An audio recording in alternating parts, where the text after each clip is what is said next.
എടി ഞാൻ എക്സാം പാസ്സായിട്ടോ, ഭയങ്കര ബുദ്ധിമുട്ടായിരുന്നു എക്സാം. എടി ഇതിൻ്റെ ചുണ്ടനടി കറുത്തിരിക്കുന്നത്. പഠിത്തത്തെ മാത്രം ശ്രദ്ധിച്ചാൽ പോരാ കേട്ടോ, ഇടയ്ക്കൊക്കെ ഒന്ന് കണ്ണാടിയൊക്കെ നോക്കാം.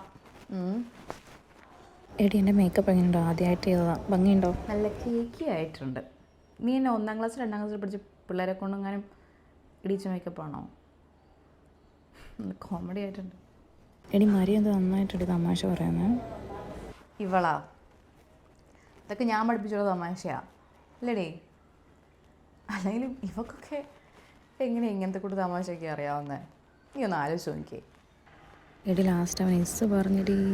ഓ കാം ഡൗൺ, ഒന്ന് കുറച്ച് പറ. നല്ല തലവേദന എടുത്തിരിക്കുക. എന്തിനല്ലല്ലോ ഇത്ര എക്സൈറ്റഡ് ആവുന്നേ? തലവേദനിക്കുന്നു. എടി എനിക്ക് ഫോളോവേഴ്സ് ആയിട്ട് ഇൻസ്റ്റാഗ്രാമിൽ. എന്നടി നീ വല്ല പൈസയും കൊടുത്ത് കയറ്റിയതാണോ ഫോളോവേഴ്സിനെ? എത്രയായി? 5000 രൂപയ്ക്ക് 5000 ഫോളോവേഴ്സോ? അല്ലാതെ നിനക്ക് എങ്ങനെ 10K ഒക്കെ ആവുന്നേ? അതിന് നീ എന്നെ അതിനകത്ത് ഭയങ്കര കോമഡി തന്നെയാടി. നീ കണ്ടിട്ടുണ്ടോ ഇൻസ്റ്റാഗ്രാം? ഒന്ന് കയറി കണ്ടു നോക്ക്.